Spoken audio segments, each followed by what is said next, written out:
In a small village, there was a boy named Omar. Omar loved reading and would spend long hours engrossed in his favorite books. One day, while he was reading one of his books, he discovered something strange. He noticed that some of the letters were missing. The words were incomplete, and their meaning was unclear. Omar was perplexed and wondered, what happened to these letters? There must be a mystery behind their disappearance.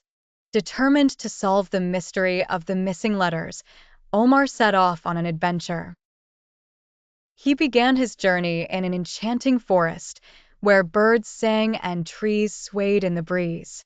At the beginning of his path, he found the letter A sitting under a large tree. Omar greeted the letter A and explained his predicament, saying, "Hello, some letters have disappeared from my books, and I am trying to find them. Can you help me?" The letter A smiled and replied, "Of course, Omar. I will guide you to the next letter. Remember, each letter has a unique sound, and these sounds make words come alive." Omar and the letter A set off together, and after a short walk, they found the letter B trembling behind a rock.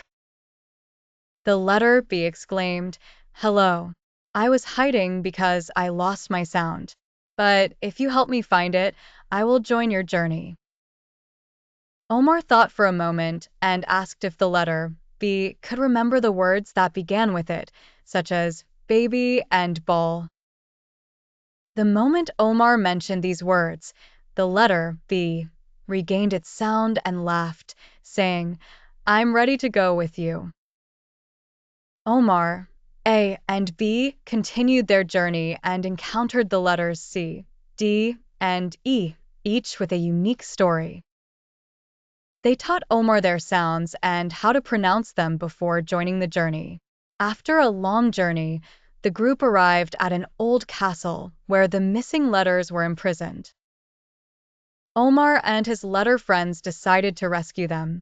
With everyone's cooperation and after a battle with the fake letters, they succeeded in freeing the imprisoned letters. The letters returned to Omar's books, and the words became complete and clear in meaning once more. Omar smiled and said, "Thank you all. I have learned so much about letters and their sounds. I will take good care of my books and never let the letters escape again."